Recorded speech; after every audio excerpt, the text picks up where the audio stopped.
Ya yo terminé la conferencia, así que nos vemos en la próxima. Eh, no, agradezco eh,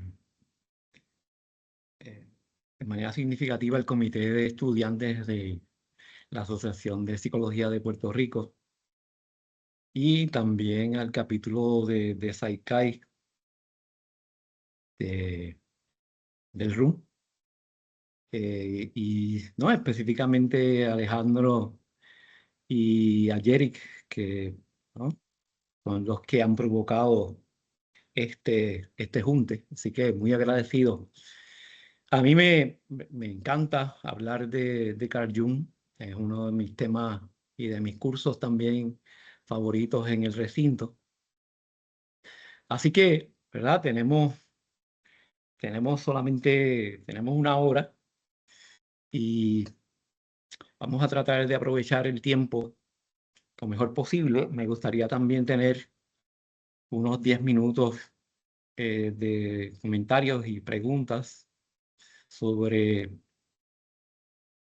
todo lo relacionado que discutamos aquí de Jung y cualquier otro asunto relacionado a la psicología que usted quiera traer. Eh, Así que vamos a comenzar. ¿Verdad? A mí me gustaría comenzar porque a mí me interesa Jung. Y a Jung yo lo encontré cuando era estudiante de bachillerato en el colegio, particularmente con con este libro que se llama Recuerdos, Sueños, Pensamientos. Y si algo, una de las cosas valiosas que yo quiero que usted se lleve de, de esta actividad es este libro.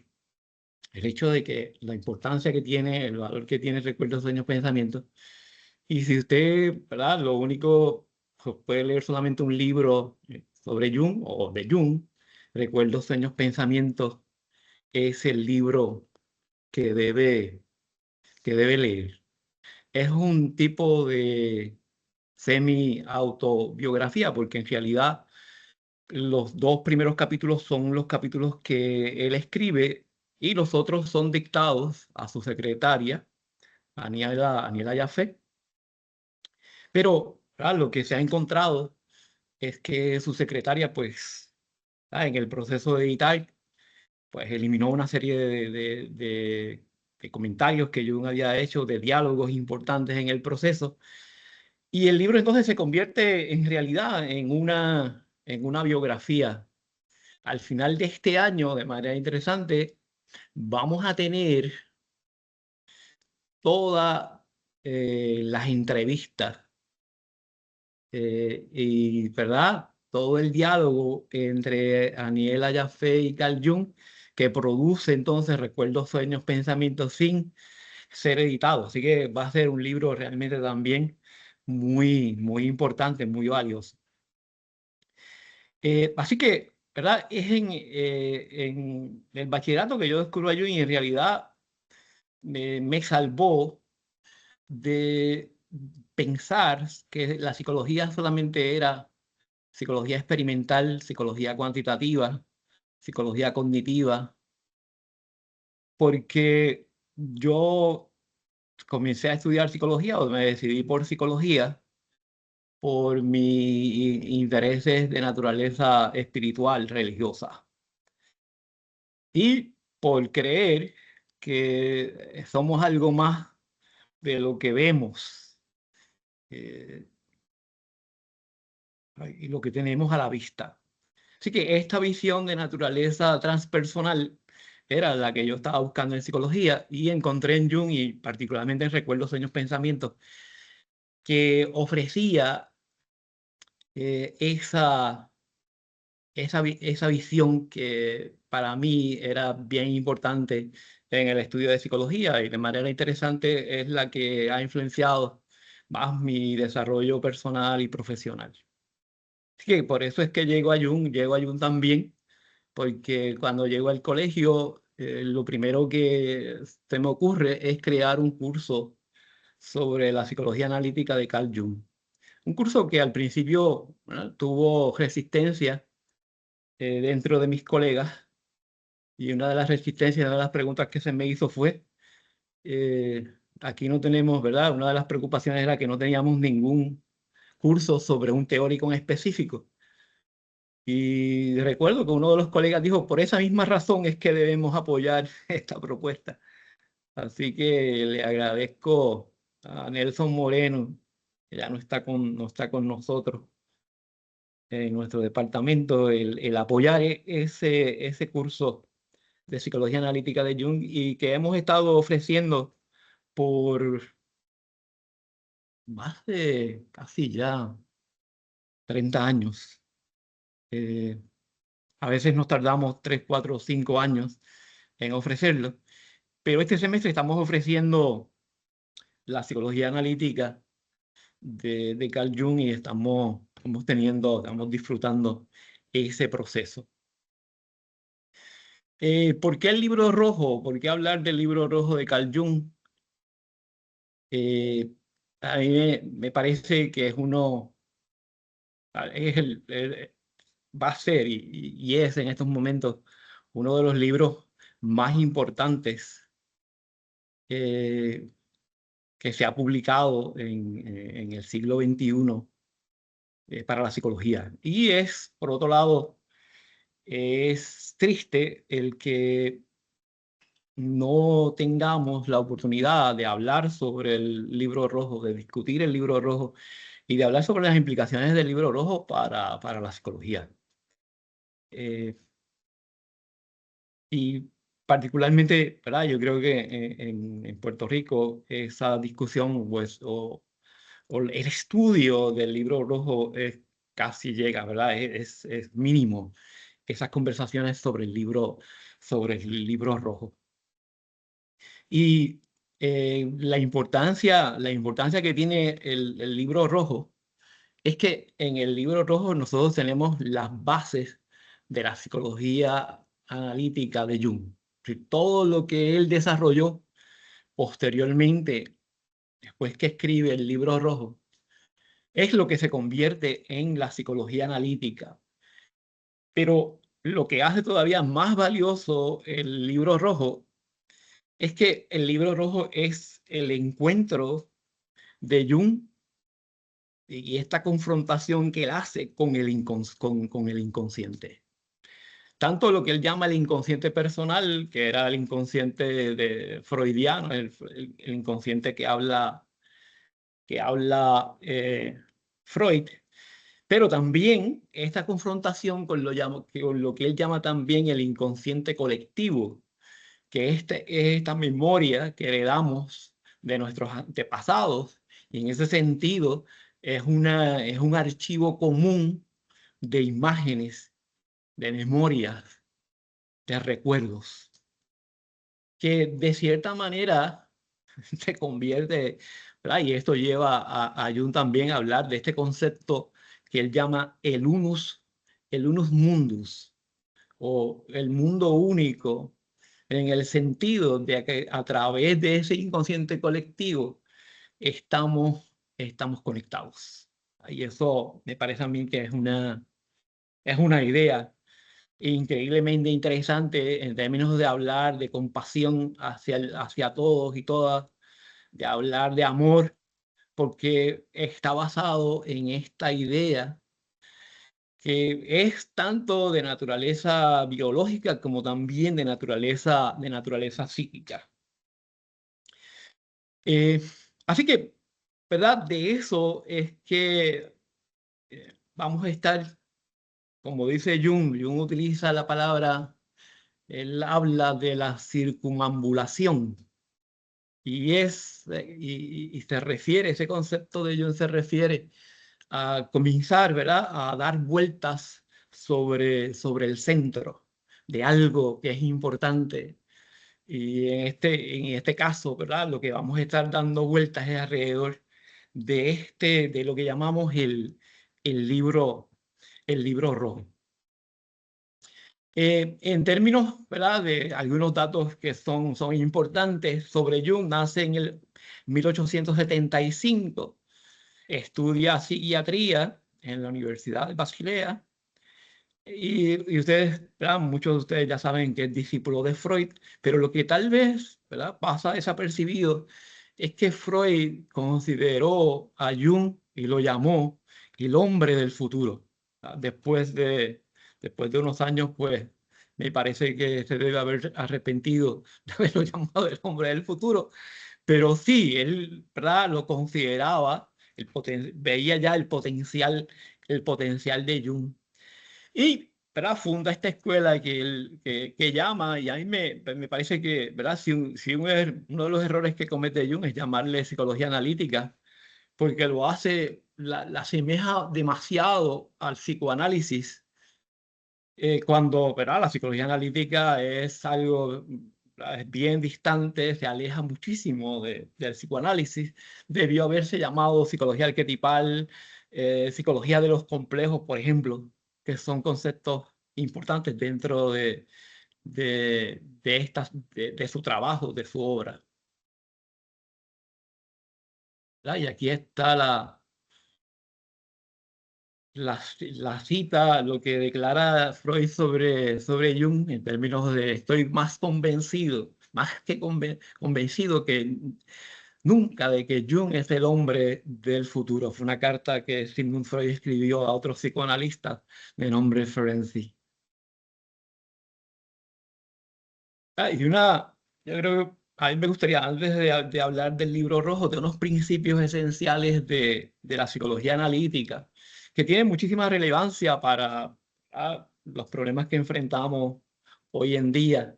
Hay una cita de Jung que a mí siempre me llama la atención y siempre vuelvo a ella, la repito, la comparto, la pongo en mi prontuario desde el principio, porque me parece que es una lección, es una idea para lo que yo llamo, ¿verdad?, una idea para cambiar el mundo. Jung dice, es eminente un gran cambio en nuestra actitud psicológica. Necesitamos más psicología. Necesitamos una comprensión más profunda de la naturaleza humana, porque el único peligro que existe reside en el mismo ser humano. Nosotros somos el único peligro, pero lamentablemente estamos inconscientes de ello. La psique debe ser estudiada porque en nosotros radica el origen de toda posible maldad. Y aquí yo creo, ¿verdad?, que Jung da en el clavo y habla sobre una idea de que muchas veces pasamos desapercibida, y es que ¿verdad?, es muy posible que si nosotros logramos cambiar todo lo que existe afuera y lo cambiamos para algo mejor, es posible, es muy probable que tengamos los mismos problemas de siempre, porque vamos a tener a las mismas personas con las mismas características, con los mismos hábitos y con las mismas tendencias. Así que, ¿verdad?, este asunto de mirar el asunto de que hay que cambiar desde adentro para que entonces nosotros hay que comenzar también cambiando desde adentro para poder ver entonces los cambios que reflejados a nivel social, a nivel político, a nivel económico. Y ¿verdad?, esta otra cita también a mí me acompaña, y siempre también es otra cita que incluyo en mi prontuario de psicología analítica, porque habla de la importancia que le da Jung al aspecto de la experiencia directa, que en muchas ocasiones en la academia, por el hecho de que enfatizamos la teoría, enfatizamos el estudio de las cosas y nos concentramos en los libros, perdemos de vista esto que menciona Jung. Y Jung dice, quien quiera conocer el alma humana no aprenderá prácticamente nada al respecto de la psicología experimental. me perdonan, ¿verdad? Aquí los que enseñan psicología experimental y, y estudian psicología experimental, pero él habla específicamente aquí del alma humana, y es muy probable que esté en lo correcto, ¿verdad? Es decir, no creo que la psicología experimental nos pueda dar alguna luz sobre lo que Jung llama el alma humana. Habría que aconsejarle mejor colgar de una percha la ciencia exacta, despojarse de la túnica académica, decir adiós a su cuarto de estudio y echar a andar por el mundo con corazón humano, por el horror de las prisiones, manicomios y hospitales, por las tabernas turbias de las afueras, los burdeles y los antros de juego, por los salones de la sociedad elegante, la bolsa, los mítines socialistas, las iglesias, los revivals y el éxtasis de las sectas. Vivir en carne propia el amor y el odio, la pasión, en todas sus formas, volvería entonces con más riqueza de saber que cuantos gruesos volúmenes hubiesen podido darle nunca. Podrá ser entonces un médico para sus enfermos, un verdadero conocedor del alma humana. Y esta idea de Jung me parece que es una idea que debe ser el centro de todo programa de adiestramiento para profesionales de la salud, profesionales de ayuda, psicólogos, psiquiatras, enfermeros, enfermeras, trabajadores sociales. Es sin duda, después que nosotros salimos de la universidad, que comienza entonces el verdadero aprendizaje.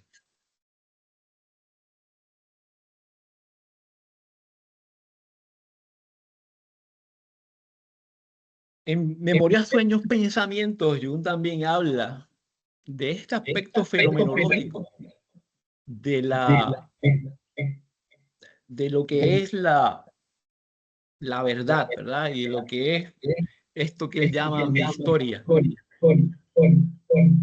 Estoy escuchando un eco, ¿verdad? Sí, se está escuchando un eco.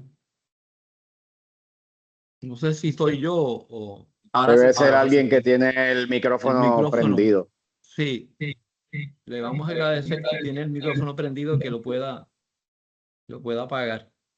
Sí, ya lo apaga. Ok, Se supone. gracias. Sí.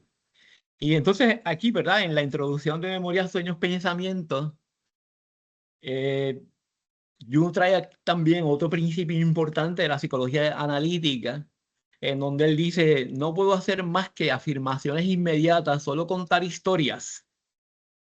Si son verdaderas, no es problema. La cuestión consiste solamente en si esta es mi historia, mi verdad.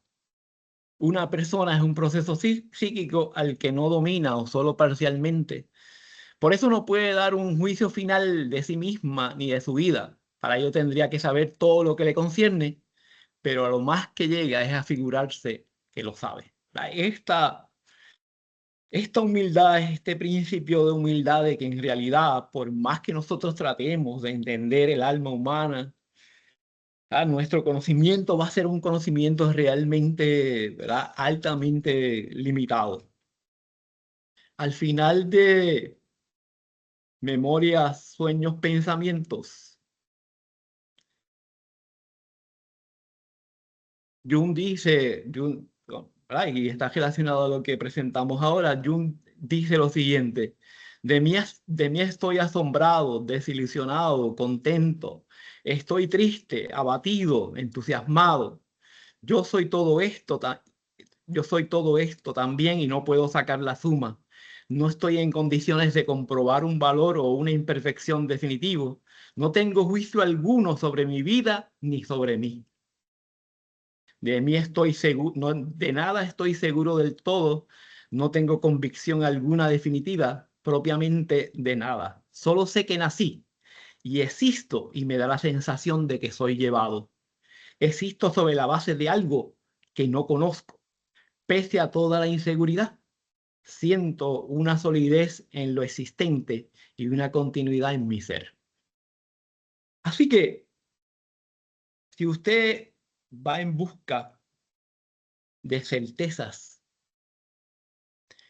y de respuestas claras y concisas, en Jung no la va a encontrar, porque parte de lo que a mí me parece es la sabiduría de esta psicología es esa, de valorar este principio de incertidumbre, de que en realidad lo que nosotros podemos hacer es acercarnos levemente a esto que llamamos el gran misterio de la vida, que si logramos resolverlo en algún momento vamos a estar, ¿verdad?, equivocados, porque el misterio siempre va a estar con nosotros, nos va a rodear, y honrar ese misterio es parte y es lo que, ¿verdad?, lo que Jung llama el proceso, es parte del proceso de individuación. Voy a, ¿verdad?, ir un poco más adelante, porque si no, pues no voy a tener tiempo para hablar del libro rojo y de lo que también se llama el Liber Novus o libro nuevo. Y como ya les adelanté, este libro rojo es esencialmente, y voy por aquí buscando el libro rojo,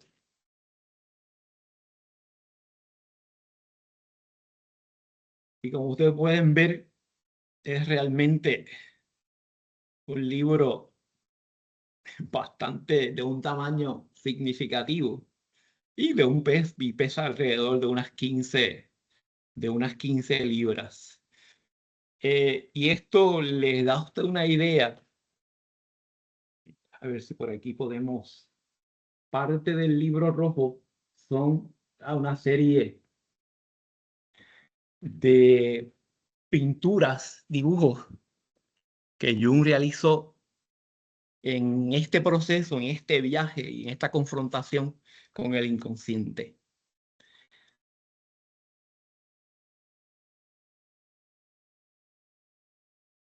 Así que aquí Jung recoge visiones, diálogos, reflexiones que fueron productos de estos ejercicios que él empieza a llamar imaginación activa, que es una de las aportaciones más importantes de la psicología analítica.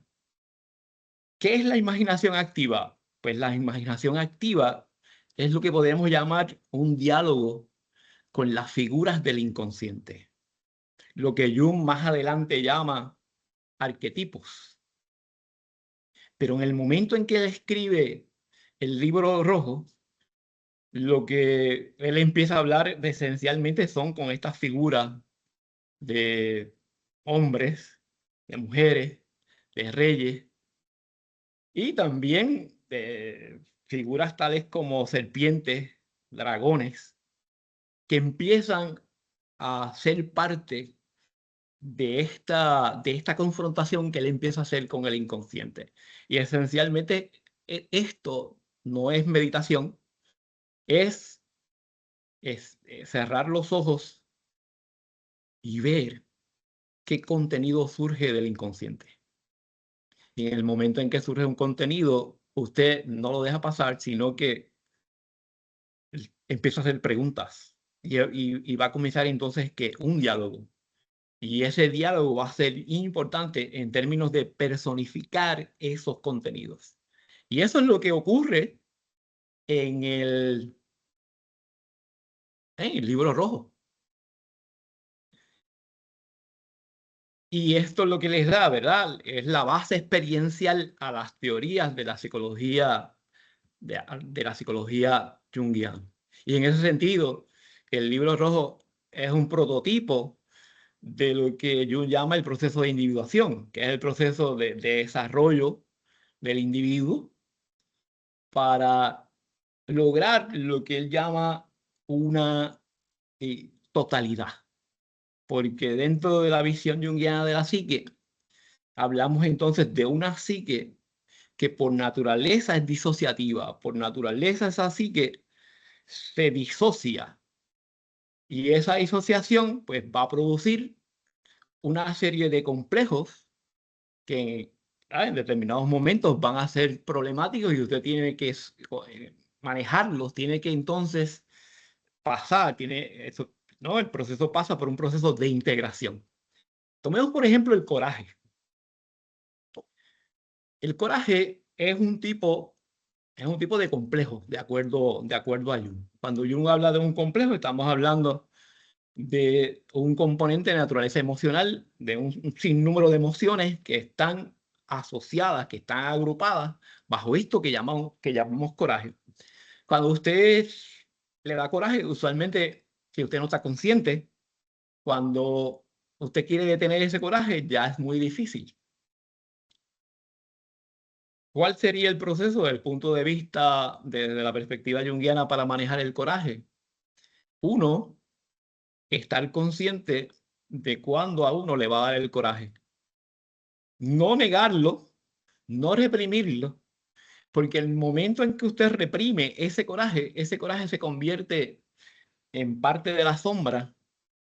¿Y qué ocurre cuando, y esto, ¿verdad?, es un concepto que Freud también trajo, cuando usted reprime ese coraje y lo sigue reprimiendo, ese coraje se va haciendo ¿qué? Se va convirtiendo en una especie de monstruo. Y puede entonces darse una situación que en determinado momento usted no tenga control de ese coraje y eso lo puede llevar a hacer cosas que usted después se puede arrepentir.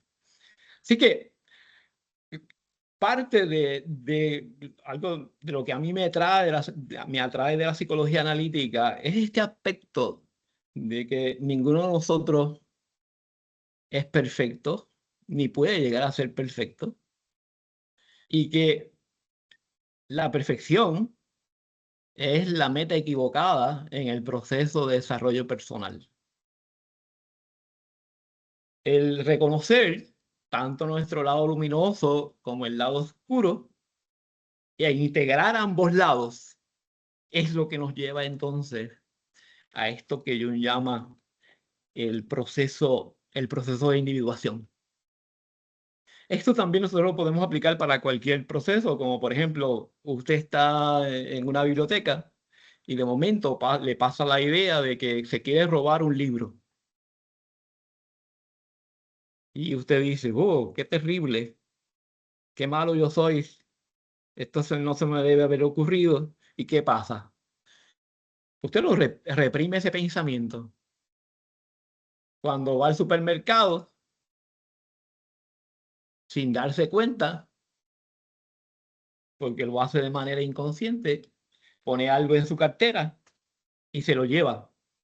Y cuando está en su casa se da cuenta de que usted se ha robado algo del supermercado. De manera interesante, lo que estamos hablando aquí de al no integrar esa parte de lo que es usted, porque en todos nosotros, de acuerdo a Jung, hay una gran sombra, y es una sombra arquetipal. Es una sombra no solamente personal, sino que también es de naturaleza colectiva. Y en esa sombra colectiva, usted tiene el potencial de ser todo lo más terrible que usted se pueda imaginar. El problema es, dice Jung, que creemos que no podemos ser eso tan terrible. La realidad es que en un momento determinado, usted puede llevar a cabo acciones que son, ¿verdad? Increíblemente terribles, que usted después se puede sentir increíblemente culpable, usted puede ser altamente violento. ¿Por qué? Porque no ha manejado particularmente esa integración de estas emociones, y esas emociones corren como si fueran, ¿verdad? Jung las comparaba como pequeños demonios que controlan a la persona. Este proceso de escribir el libro rojo fue un proceso que comenzó en el 1913 y duró unos 5 o 6 años en diferentes etapas. Durante ese tiempo, Jung no podía trabajar. No estaba capacitado. Él experimentó una crisis al romper con Freud. Era una crisis de naturaleza psicológica bien profunda.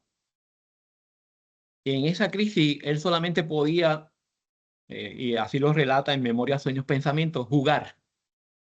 La crisis era tan grande que no podía hacer nada más. Dejó su clínica, dejó su oficina, no estaba atendiendo pacientes. Y así estuvo por 4 o 5 años. ¿Qué hizo en ese tiempo?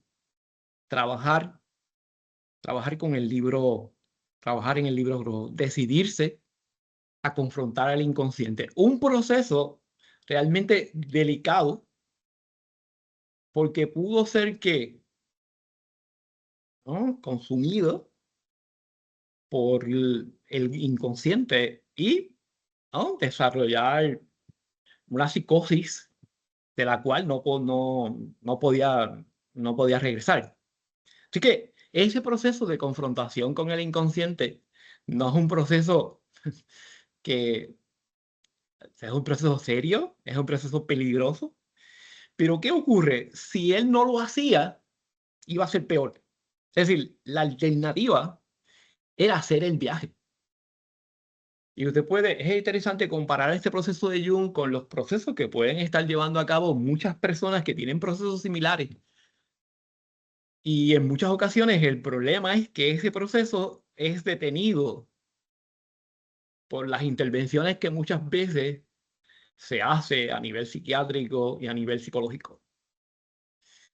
Dentro de un modelo, y este modelo, ¿verdad?, se conoce como modelo de antipsiquiatría, que es lo que me parece que Jung en este proceso también apoya. Es un modelo en donde se debe facilitar ese proceso, porque ese proceso tiene significado. Ese proceso es necesario completarlo. Ese viaje es necesario completarlo. ¿Qué hizo Jung con el libro rojo? Él pudo completar ese proceso. Y uno de los productos, de los resultados de ese proceso, fue este diario.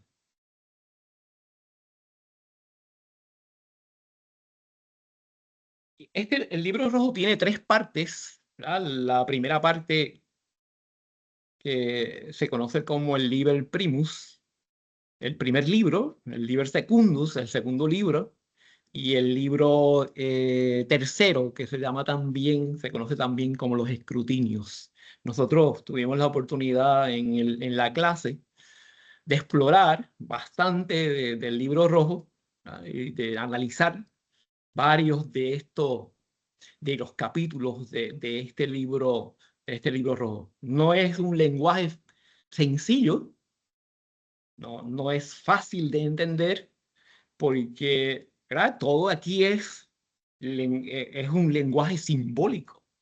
Hay una de las aportaciones grandes que hace Jung y a través del libro rojo es la importancia de los símbolos, que muchas veces en psicología también se pasa desapercibido.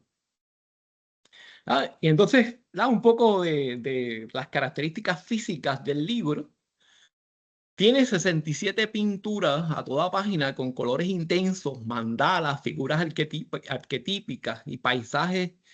Y vamos a ver algunos de esas imágenes oníricos de impresionante poder simbólico, ¿verdad? Es increíble el arte del libro rojo, que se está estudiando de manera independiente, porque sin duda aquí tenemos en Jung, y nos presenta unas técnicas terapéuticas de manera indirecta, que es, primero, la importancia de tener un libro rojo, de que todos tengamos nuestro libro rojo, de que todos que podamos escribir y tener un diario sobre nuestras experiencias, sean sueños, sean visiones, sea a través de imaginación activa.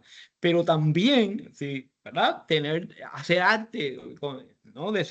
Tener también arte como parte de esto. El texto también está, es en manuscrito en caligrafía gótica alemana, con iniciales ornamentadas en oro. Cada letra es una obra de arte en miniatura. Así que es interesantísimo, ¿verdad? Esta producción del libro rojo. El libro rojo, Jung no lo quería publicar y había dado instrucciones de que a sus familiares de no publicarlo.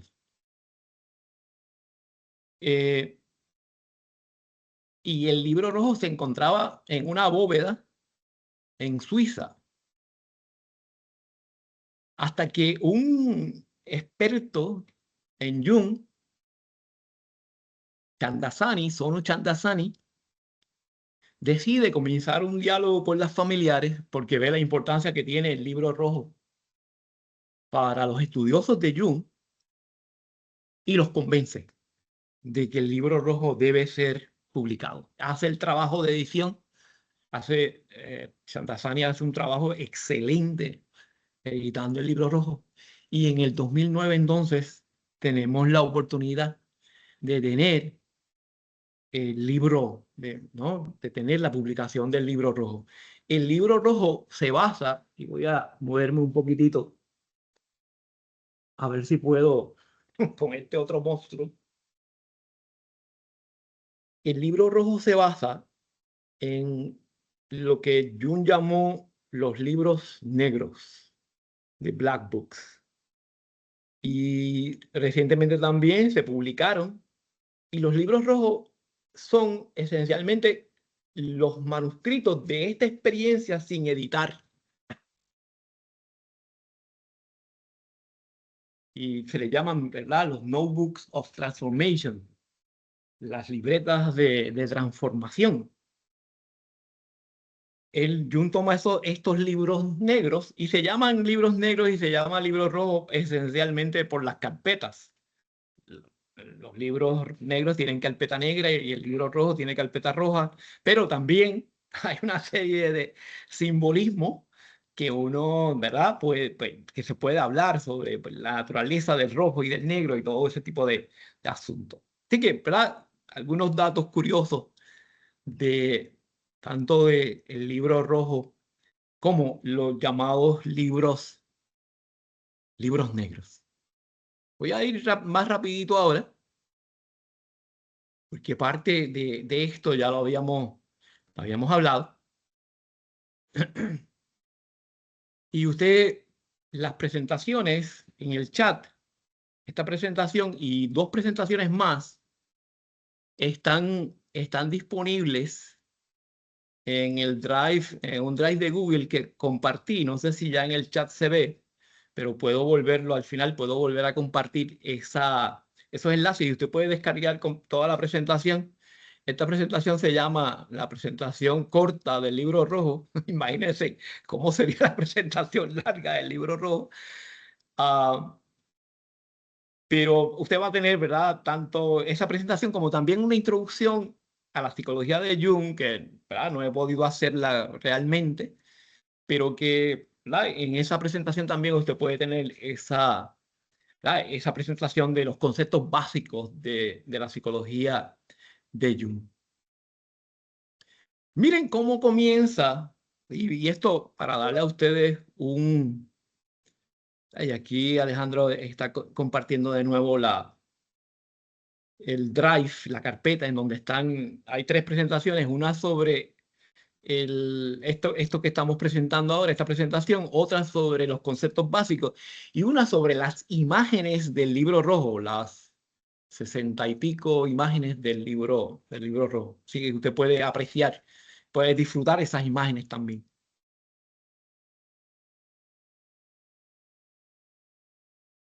Miren cómo en el capítulo 1 del libro, para que tenga una idea de cómo está escrito el libro rojo, del tono del libro rojo. Dice Jung, mi alma, ¿dónde estás? ¿Me escuchas? ¿Estás ahí? He regresado otra vez, estoy aquí. Dice el alma, estoy contigo. Luego de largos años de vagar, otra vez he regresado a ti. ¿Debería contarte todo lo que he visto, experimentado, bebido en mi interior? ¿O no quieres de nada, o no quieres oír nada acerca de todo el ruido de la vida y el mundo? Pero una cosa debes saber, una cosa he aprendido, que hay que vivir esta vida. Esta vida es el camino, el más buscado, el camino hacia lo incomprensible que llamamos divino. No hay otro camino. ¿Ah? Y ese es cómo empieza ese capítulo 1. Todos los caminos son senderos falsos. Yo hallé el camino correcto, me condujo hacia ti, a mi alma. Regreso moderado y purificado. Entonces yo estaba totalmente absorto en el espíritu de los tiempos y pasaba y pensaba de forma diferente que el alma humana. Pensaba y hablaba mucho acerca del alma, sabía muchas palabras acerca del alma, la juzgaba y hacía de ella un objeto científico. No consideré que el alma no pueda ser objeto de mi juicio y conocimiento. Aquí Jung reconoce, ¿verdad? Como mencionamos en esta nota, el error fundamental de haber tratado el alma como objeto de estudio, cuando en realidad el alma es el sujeto que estudia. Había confundido el conocimiento sobre el alma con el conocimiento del alma. Y aquí él introduce dos niveles de conciencia y empieza a hablar de dos niveles de conciencia que se reflejan a través de todo el libro rojo, que son lo que él llama el espíritu de los tiempos y el espíritu de las profundidades o de la profundidad. Y cuando habla del espíritu de los tiempos, está hablando de nivel superficial de conciencia en donde el interés es la fama, es el prestigio, es el quedar bien con los demás. Y es el estar bien, pero sin realmente profundizar en lo que verdaderamente es valioso y significativo de nuestra vida. Y es este espíritu de las profundidades con el cual él empieza a conversar, que es todo lo contrario. Es el espíritu de las profundidades, es el que confronta el ego de Jung y le dice, en realidad, ¿verdad? Tú has perdido el alma porque te has concentrado en asuntos como, ¿no?, tu desarrollo profesional, la fama, el ser admirado, el cumplir con las responsabilidades de naturaleza social, pero has abandonado entonces la realidad del alma y del espíritu. Y eso es lo que produce a Jung, es lo que produce en Jung la crisis, que podríamos llamar, ¿verdad? Y Jung Jung es el que trae aquí Jung es el que trae aquí el concepto de la crisis de edad media. Sí, Jung estaba también experimentando lo que llamamos, ¿verdad?, en inglés un middle life crisis en este proceso, en esta etapa.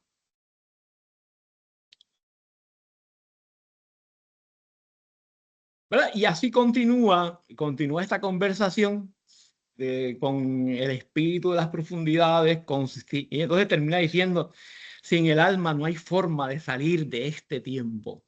Sí, es la insatisfacción, es la falta de significado que estaba experimentando en ese momento, en 1913. ¿Cuáles podríamos decir y resumir que son las enseñanzas del libro rojo? Vamos a mirar algunas de ellas. Y aquí estamos viendo una imagen, ¿verdad?, que hace Jung de lo que él llama uno de sus arquetipos que representa al hombre viejo sabio. Y ese arquetipo tiene su nombre, se llama Filemón. Y a Filemón él lo conoce en estas confrontaciones con el inconsciente, en estos diálogos con el inconsciente. Y la manera en que él lo dibuja es como él lo estaba viendo, lo veía.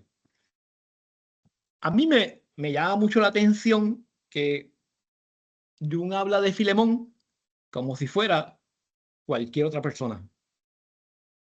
Y él, en Memoria, Sueños, Pensamientos y en el Libro Rojo también, dice que él se sentaba en el banco, en el jardín, el banco del jardín de su casa, a conversar con Filemón,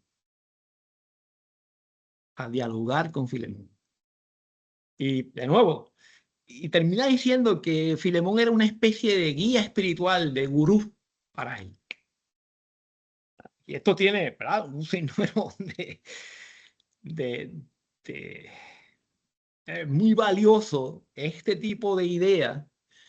Y por eso es que Jung es considerado, en muchas ocasiones, es considerado un loco, ¿no? Es considerado un místico, o es considerado alguien que, ¿verdad?, todavía no había sanado de la locura que había experimentado. Y ese aspecto de cómo Jung empieza a redefinir después del Libro Rojo la locura y lo que nosotros llamamos psicopatología es realmente, para mí, ¿verdad?, una de las aportaciones más importantes del Libro Rojo. Y vemos entonces, y se redefine el síntoma y la locura como una guía para para el reencuentro con el alma. Y el ánima de Jung le dice lo siguiente: el ánima es el arquetipo de lo femenino en el hombre. Si quieres encontrar caminos, no deberías desdeñar la locura, ya que es una parte importante de tu naturaleza. ¿Ah? Uno escucha eso de esta figura del inconsciente, y usted le da una idea ¿verdad?, de las cosas que Jung está trabajando. Y esto es parte también de un enfoque desarrollado también, ¿verdad? Y Hillman aquí, como un también psicólogo junguiano o post-junguiano, en un libro llamado Revisional Psychology, Hillman dice: cada alma en algún momento u otro demuestra ilusiones, perversiones, ideas sobrevaloradas, manías y coraje, ansiedades y compulsiones. Es posible que nuestra psicopatología tenga una conexión íntima con nuestra individualidad. Nuestro miedo de ser lo que realmente somos es causado por el terror que sentimos hacia los aspectos psicopatológicos de la individualidad. Y a mí, ¿verdad?, me encanta esta conexión entre psicopatología, síntoma e individualidad. Y esto, ¿verdad?, llevó a decir a Jung, ¿verdad?, una de las citas famosas de él, cuando él dice: muéstrame un hombre sano que yo lo voy a curar. Muéstrame un hombre sano que yo lo voy a curar. Y esto es parte de... No, ¿verdad?, en otras ocasiones Jung señala que le preocupaba más cuando un paciente llegaba a la oficina demasiado contento. ¿Y por qué le preocupaba cuando el paciente llegaba demasiado contento? Porque también en la psicología analítica se trabaja el asunto de los opuestos y se cree en el principio de los opuestos y el de la polaridad. Es decir, que Jung pensaba y estaba casi seguro que esa alegría extrema iba a ser compensada muy pronto también por una tristeza.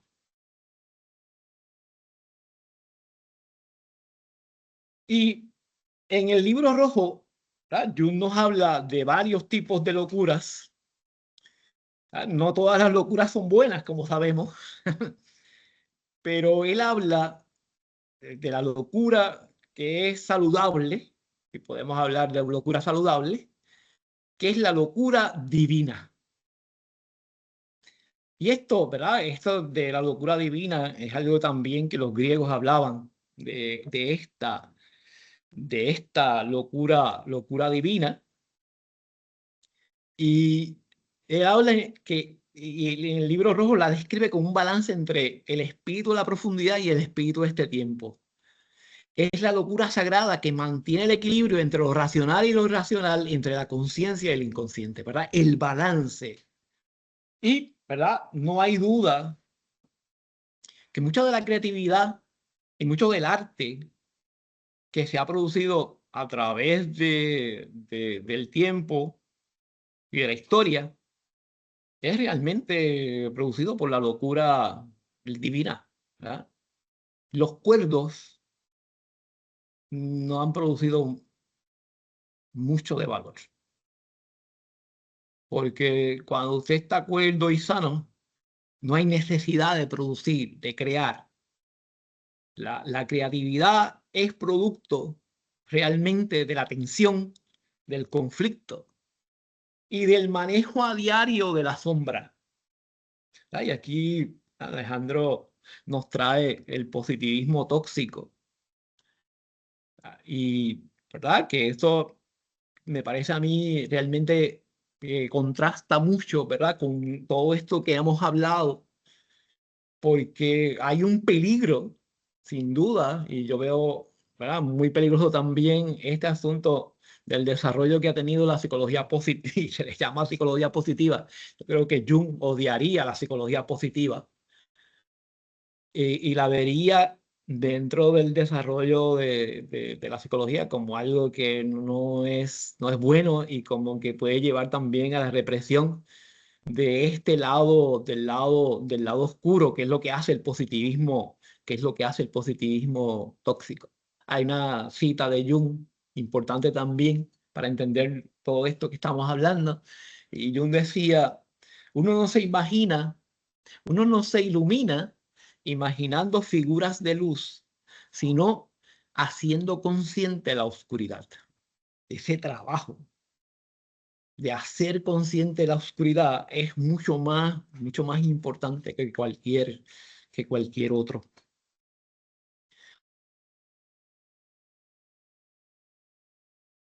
Y esta otra idea, y la iba a pasar, pero la voy a mencionar rápidamente. Esta idea de la realidad de lo psíquico. Y cuando hablo de la realidad de lo psíquico, hablo del valor que hay que darle a lo psíquico. Y Jung lo lleva al aspecto de que lo psíquico también se manifiesta en lo físico. Y empieza a hablar de la dimensión psicoide, de cómo las imágenes, nuestros pensamientos pueden afectar también la materia. Ay, aquí entra. Por eso es que confieso que Jung me fascina por el hecho de que él empieza también y trabajó el tema de la parapsicología, de los fenómenos extrasensoriales y de los fenómenos parapsicológicos a través del concepto de sincronicidad, que es otro, esa es otra charla, pero él todo esto lo lleva a pensar, sin duda, que hay muchísimas cosas en la vida, en el universo que nosotros desconocemos, son invisibles, pero que están influyendo en cómo nos comportamos. Así que una de las conversaciones que él tiene en el libro rojo es con un personaje del libro rojo que se llama Elías, que es el mismo personaje bíblico. Elías y Salomé le presentan a Jung y él tiene una conversación en términos de que, ¿verdad? Jung le dice, lo que mis ojos ven es exactamente lo que no puedo captar. Tú, Elías, que eres un profeta, la boca de Dios y ella, ¿verdad? Refiriéndose a Salomé, un horror sanguinario. Sois el símbolo de la contradicción más extrema. Y Elías le dice, no, páralo ahí, ¿verdad? Somos reales y no símbolos. Somos reales y no símbolos. Y, ¿verdad? Jung se confunde con todo esto y le cuestiona, decir, tú no puedes ser real porque no eres una figura del inconsciente y las figuras del inconsciente no son reales. Y Elías le dice, puedes llamarnos símbolos por la misma razón por lo que también puedes llamar símbolos a tus semejantes, si lo deseas. Pero somos tan reales como tus semejantes. No invalidas nada ni resuelves nada llamándonos símbolos. Y entonces, ¿verdad? Jung aquí le dice, contesta, me sumerges en una terrible confusión. ¿Deseáis ser reales? Jung sigue con este asunto de Elías. Y entonces Elías le contesta, ciertamente somos lo que tú llamas real. Aquí estamos y tienes que aceptarnos. La elección es tuya. Fascinante este diálogo entre cómo nosotros en muchas ocasiones reducimos la realidad a supuestamente algo simbólico, cuando en realidad lo simbólico es tan real como cualquier otra cosa de nuestra vida. Y por ahí es que yo creo que va ese diálogo y esa conversación. Habíamos hablado de la imaginación activa.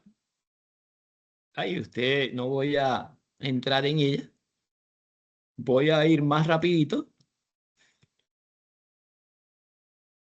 Porque el tiempo, ¿verdad? Se nos está corriendo bien rápido. Algo importante también, una de las lecciones del libro rojo, que a mí me llamó la atención desde el primer momento en que leí sobre este asunto, fue la distinción que se hace en entender versus explicar. Porque yo creo que es es una distinción importante para la psicología como ciencia. Y ¿no? Cuando nosotros hablamos de psicología y de la ciencia de psicología, decimos cuáles son los objetivos de la ciencia de la psicología y entonces decimos describir, ¿verdad? Entender, predecir y explicar, como estos 4 objetivos esenciales. Eh, yo creo que en muchas ocasiones nosotros nos hemos concentrado en el asunto de explicar y predecir, que no hemos sido tampoco muy exitosos, de acuerdo a mi percepción. Y el describir y entender lo hemos dejado, yo creo que no le hemos dado la importancia que se merece, es entender versus explicar. Y miren lo que dice Jung, y aquí cito del libro rojo, mas el espíritu de la profundidad me habló y dijo, comprender una cosa es puente y posibilidad del retorno a la vía. Explicar una cosa es, sin embargo, capricho y hasta incluso un asesinato. ¿Has contado los asesinos entre los académicos? A mí se me paran los pelos cuando leo este asunto de ¿has contado los asesinos entre los académicos? Y es muy probable que yo sea uno de esos asesinos. En algún momento uno reduce tratando de explicar una experiencia, la reduce tanto que termina destruyendo esa experiencia. Pero no solamente termina destruyendo la experiencia, sino que termina sin entender la experiencia de la persona. Y ahí es donde yo creo que esta concentración y este énfasis en explicar, cuando tal vez entender es mucho más importante, porque se queda con, ¿verdad?, con la persona y establece un puente entre el que trata de entender y la persona que trata de ser comprendida, una conexión viva con aquello que conocemos. Además de que es un acto de respeto y reverencia que mantiene viva la cosa conocida. Yo creo que en muchas ocasiones estos actos de explicar son actos reduccionistas que terminan faltándole el respeto a la vida y a las personas que viven y que tienen esa experiencia. Por eso es que me llama mucho la atención esa idea de Jung. Y la otra idea que me llama, ¿verdad? Del libro rojo, que es una de las lecciones a mí más importantes, es la importancia del saber del corazón, que está, yo creo, muy conectada con este asunto de la importancia de entender y la diferencia entre el saber académico y el saber del corazón. A cómo este saber de corazón que crece de manera orgánica desde el interior, ¿verdad? No, que no puede enseñarse. Miren lo interesante. Yo también puedo enseñar varias cosas desde el saber académico, pero este saber del corazón no puede enseñar. Y tal vez nosotros lo valioso no puede ser enseñado. Esencialmente, ¿verdad? No existe como tal. Como decía Carl Rogers decía que en realidad el aprendizaje, el enseñar no existe como tal. Lo que existe realmente es el aprender. Y ese yo creo que va dentro de ese modo de ver el proceso de enseñanza-aprendizaje, va directamente conectado con el saber del corazón. Este aspecto del libro rojo es bien importante, lo voy a mencionar nada más porque el tiempo se me ha acabado. Esto de la individuación como camino de sufrimiento. El libro rojo es un libro que habla del sacrificio, de la importancia del sacrificio. Habla de la importancia que tiene sacrificarnos cuando amamos a alguien. Es decir, amor y sacrificio están conectados. Y es interesante esto porque en muchas ocasiones nosotros no vemos vemos que el sacrificio es una cosa y el amor es otra, pero para Jung hay una conexión entre esto de sacrificio y el amor, y también dentro del sufrimiento como parte de esta experiencia también de desarrollo personal, ¿verdad?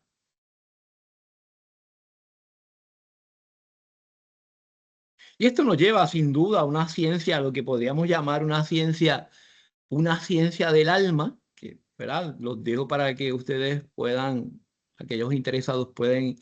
Y importante, ¿verdad? Que cuando hablamos de este proceso de individuación, uno piensa que este proceso de individuación es uno personal y distanciado del amor mutuo de la comunidad. En el libro rojo se hace énfasis de que esta individuación no es un proceso solitario, no es un proceso apartado de los demás, sino que tiene que ser un proceso junto a la comunidad, junto a los demás. Es, ¿verdad? Este amor comunitario que nace de individuos que han logrado, ¿no? De manera auténtica un proceso de desarrollo personal. La comunidad auténtica no se construye sobre la uniformidad, ni sobre la renuncia a la individualidad, sino sobre el amor mutuo que surge cuando seres individuales reconocen en el otro el mismo misterio, la misma lucha, el mismo anhelo de verdad. Y ahí es donde está la conexión entre todos, entre todas las personas. Yo entonces voy a detenerme aquí.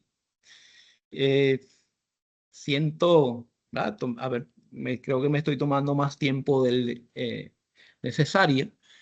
Pero pues yo creo que depende también de aquellos que quieran mantenerse un ratito más aquí. Pues estamos disponibles para escuchar sus comentarios, sus reacciones y ver cómo usted se conecta o no se conecta con estas ideas. Profesor Núñez, Sí, hola. Tengo algunas preguntas, pero hablando de disociativo, estoy tratando de entender mi letra, pero Domingo. sí, señor. Ah, bien, ¿Cómo, saludos. saludos. Hola. ¿Cómo, la primera es cómo podemos separar, y si merece la pena hacerlo, pero cómo podemos separar ese Jung de la primera mitad de su vida con el Lambevaca y montando diagnósticos de esquizofrenia con Bloiler y con Freud y también todo el proceso que desarrolló de psicoterapia que al día de hoy, ¿no? Sus contribuciones siguen estando ahí. Pasando el puente este de Sabrina Spielrein y toda esta gente y montar el Bollinger a piedrita a piedrita y luego este otro proceso. La pregunta es si se podía dar uno sin el otro, porque entonces pareciera que al final es antipsiquiatría y habla de todo esto, pero pudiera haber llegado ahí sin esa primera sabiduría. Sí, no, es una excelente pregunta, ¿no? ¿Verdad? Él diría, pues, que, utilizando la misma psicología y lo que él predica, pues, que cada camino es único en ese sentido. Y ese era su camino, ¿verdad? Nosotros en Jung, y a eso que mencionas a Sabina Spielrein, ¿no? En Jung, y es algo que hacemos en el curso, en Jung eh, había una gran sombra y una gran sombra que él, ¿verdad? Estuvo trabajando toda su vida. Y eso es parte de lo que él, ¿verdad? señala, ¿no? Y sombras tales como, ¿verdad? Este tipo de relación que tuvo, de relaciones extramaritales que tuvo con otras mujeres mientras, ¿verdad? Se mantenía casado con su esposa, con Emma. Eh, y, no, y también por otro lado, un apoyo en el inicio a Adolfo Hitler. Y es después, tanto después, que se da cuenta de lo que estaba pasando, que entonces reacciona y, ¿verdad? Lo critica y se distancia grandemente.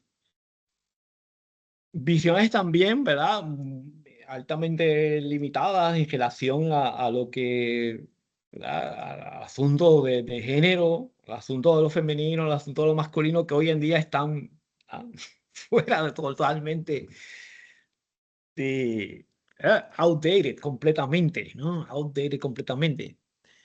Ah, ¿verdad? Y en esto, ¿verdad? Y yo creo que, ¿verdad? Él, me parece, es muy probable que la respuesta que él daría, ¿verdad? Y no sabemos, es muy probable que no, que él necesitaba todo esto para poder entonces llegar a donde llegó. Que, por otro lado, cuando leemos al final, es, tampoco no es un lugar de seguridad, no es un lugar de que lo logré, sino que, ¿verdad? Estoy aquí y tengo cierto grado de seguridad que me permite vivir y decir, ¿verdad? Estoy más o menos satisfecho con lo que logré. Así que, ¿verdad? Eso es parte, yo creo, tal vez de la respuesta que yo puedo dar. Y esto lo traigo porque tal vez en esta presentación solamente hablé de lo bonito de de la psicología analítica de Jung, pero también, ¿verdad? Hay unos aspectos, y como él dice, ¿verdad? La sombra de toda persona. Y yo creo que muchas veces nosotros, por el mismo fanatismo que tenemos hacia las personas, hacia nuestros ídolos, y una de las cosas que él dice en el libro rojo es el asunto de sacrificar al héroe, sacrificar al héroe. Y yo creo que esto de sacrificar al héroe tiene dos niveles. Hay que sacrificar al héroe interior, al ego, a este que quiere, ¿verdad?, estar siempre en primera posición y los elogios y los aplausos. Ese héroe tiene que morir.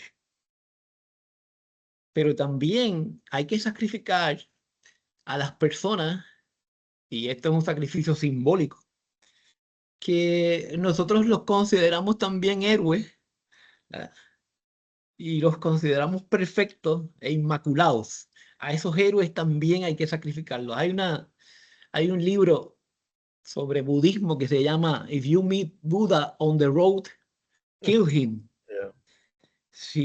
¿Verdad? Si te encuentras con Buda en el camino, mátalo. Y nos referimos, ¿verdad?, de nuevo, a una muerte simbólica. Pero ¿por qué hay que matar al Buda si tú te lo encuentras en el camino?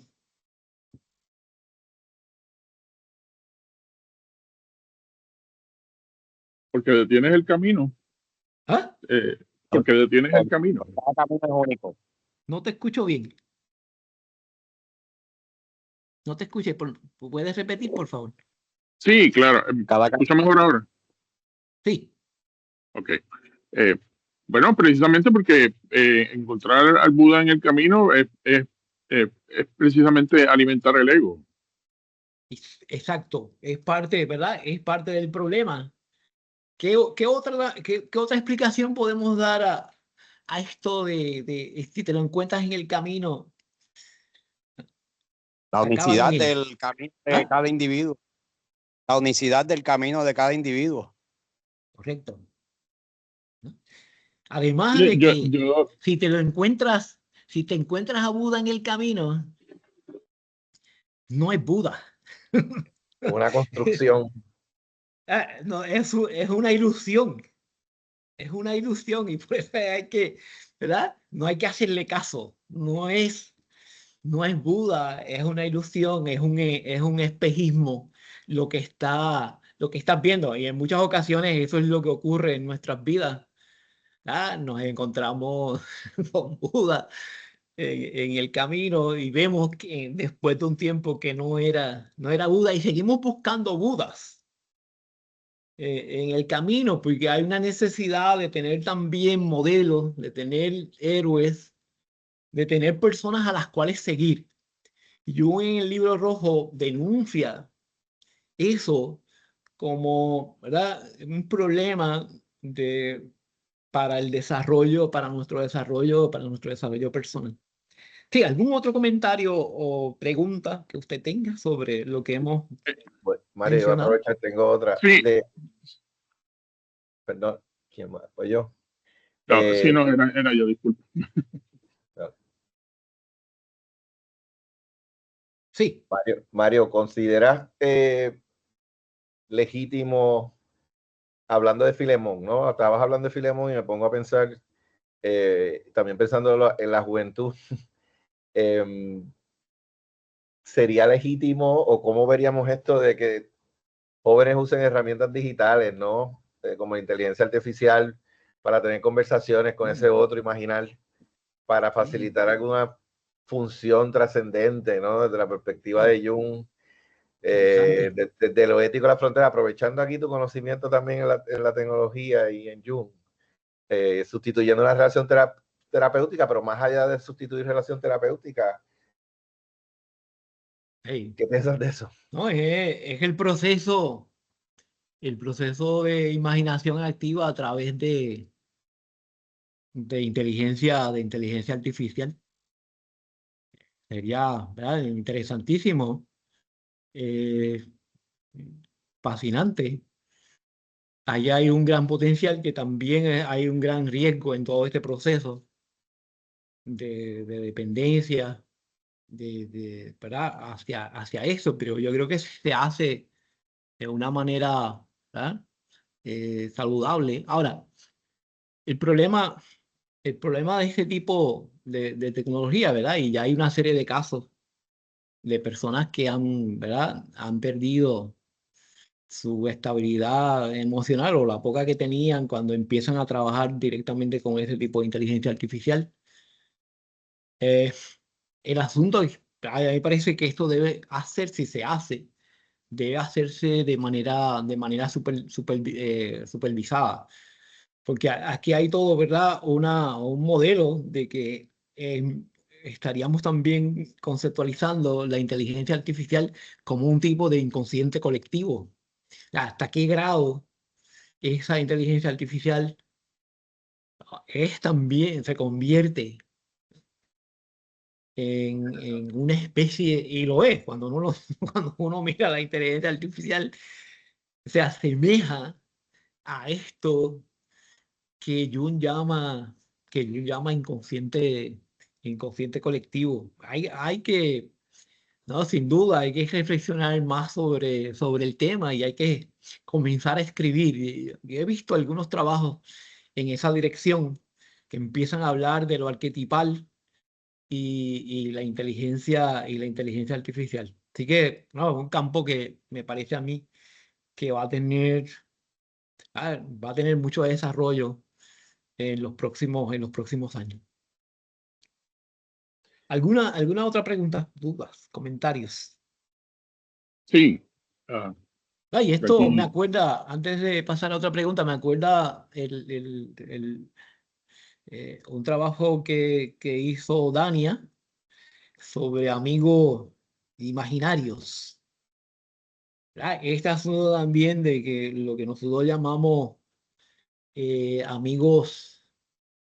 amigos imaginarios y la relación que tiene esto también y que puede tener con figuras arquetipales y la importancia, muchas veces en psicología los amigos imaginarios son conceptualizados como algo psicopatológico, pero ¿qué tal si no vemos a los amigos imaginarios como unas figuras realmente valiosas, importantes en el desarrollo cognitivo, en el desarrollo intelectual, en el desarrollo emocional de estos niños que tienen el amigo imaginario? Ay, ¿qué pasa con nuestros amigos imaginarios a medida que vamos creciendo? Porque desde la perspectiva junguiana, esos amigos imaginarios se convierten en figuras y son figuras muy valiosas e importantes. Problema con esto de la inteligencia artificial es la carencia de alma.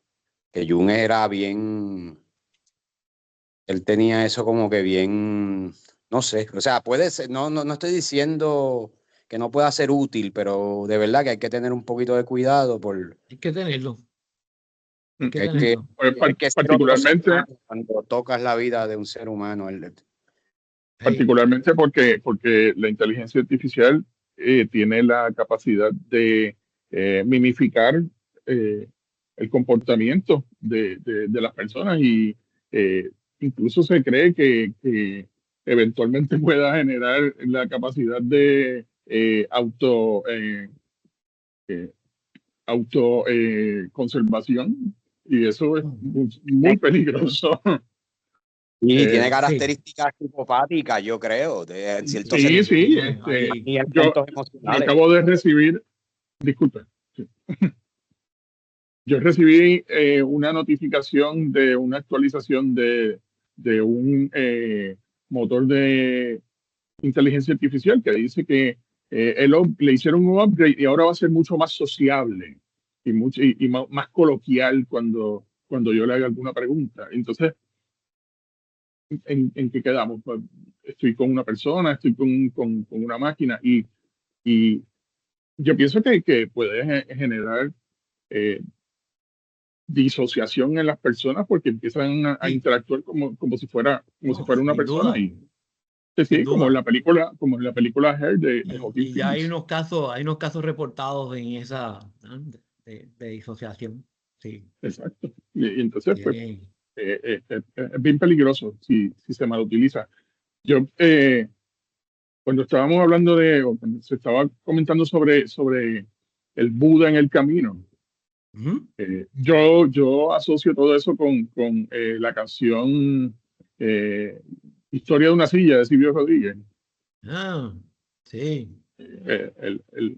Definitivamente hay una similitud ahí. Eh, Hey, cierto. eh, cierto. Y yo quería traer así,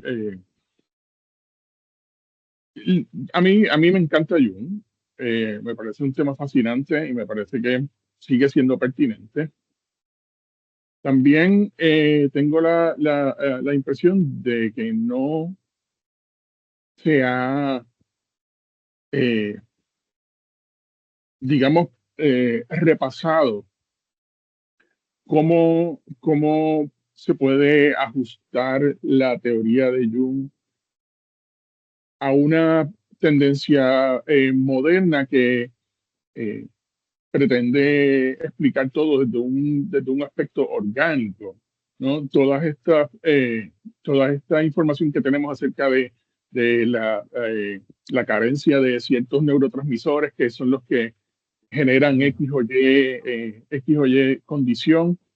Y cómo entonces es esta teoría de Jung, que es un poco más esotérica, vamos a, ¿verdad? Por llamarlo de alguna manera, se puede Sí, mezclar con esta tendencia actual, ¿no? O con esta, no tendencia, es una búsqueda siempre, ¿verdad? De información sí.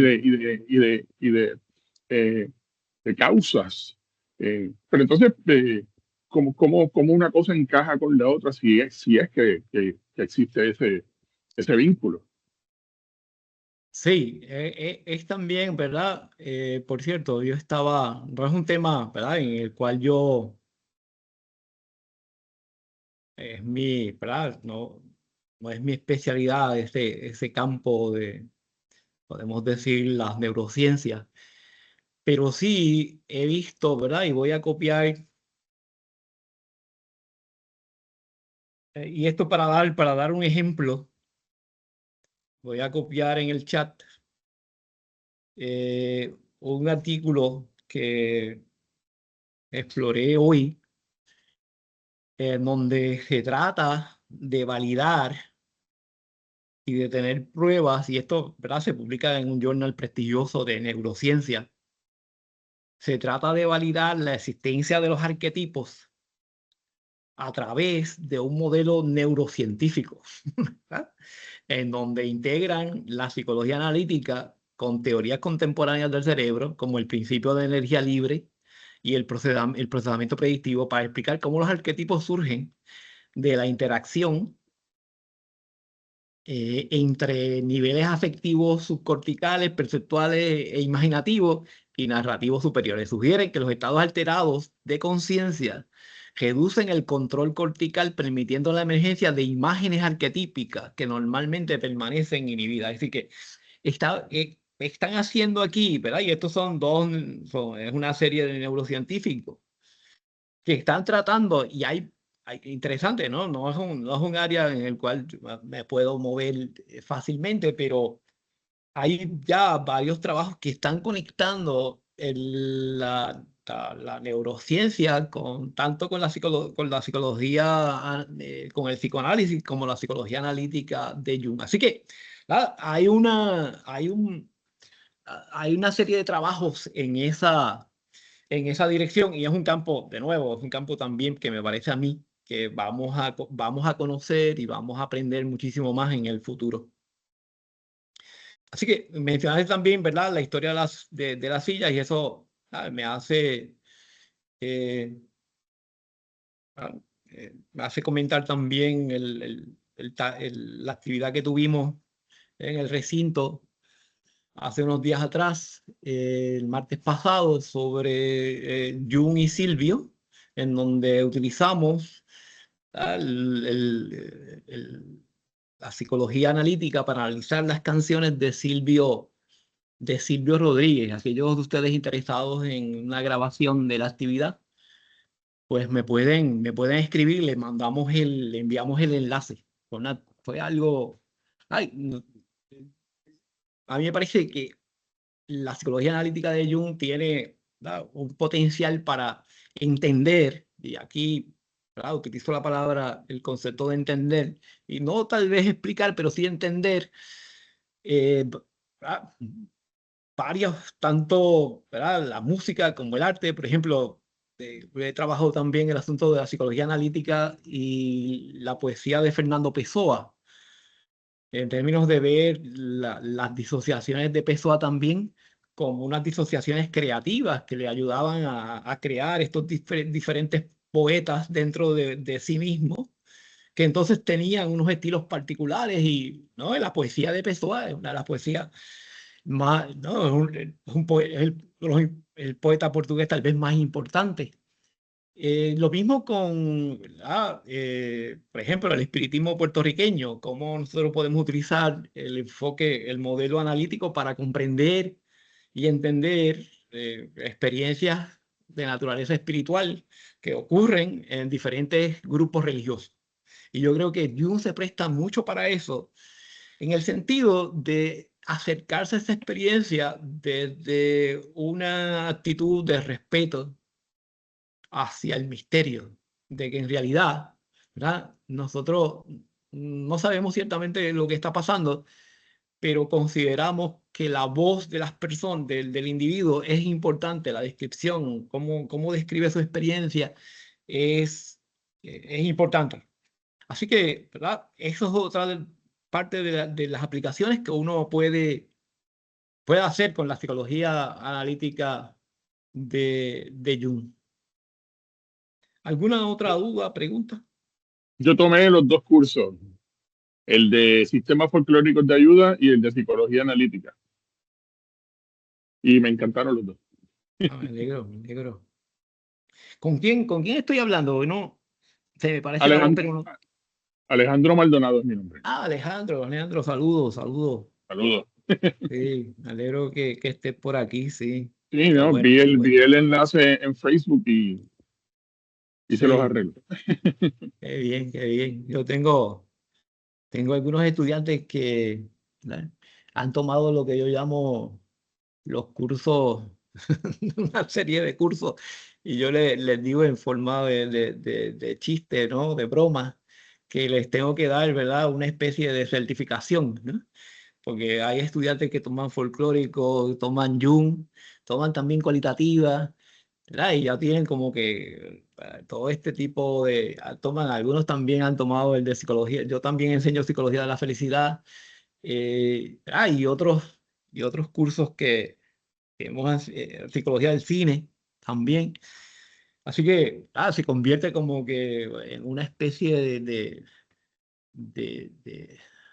pequeño, ¿verdad?, pequeño currículo que tiene, ¿verdad? Sin duda hay una línea en términos de la visión que yo tengo de lo que debe ser, la psicología, y cómo la psicología puede ayudar a- a resolver, ¿verdad? Y tal vez a mejorar lo que tenemos en estos momentos.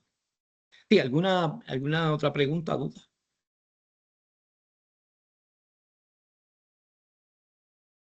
No, agradecer por por las actividades y porque personas que ya no somos parte de la comunidad universitaria podamos participar de ella.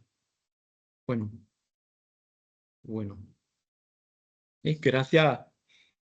No, pues entonces yo creo que podemos aquí cerrar la actividad. Yo agradecido, ¿no?, por haberse también quedado más allá del tiempo que teníamos para la actividad. Y esto, ¿verdad? Yo espero que lo que hayamos discutido aquí sea de hacer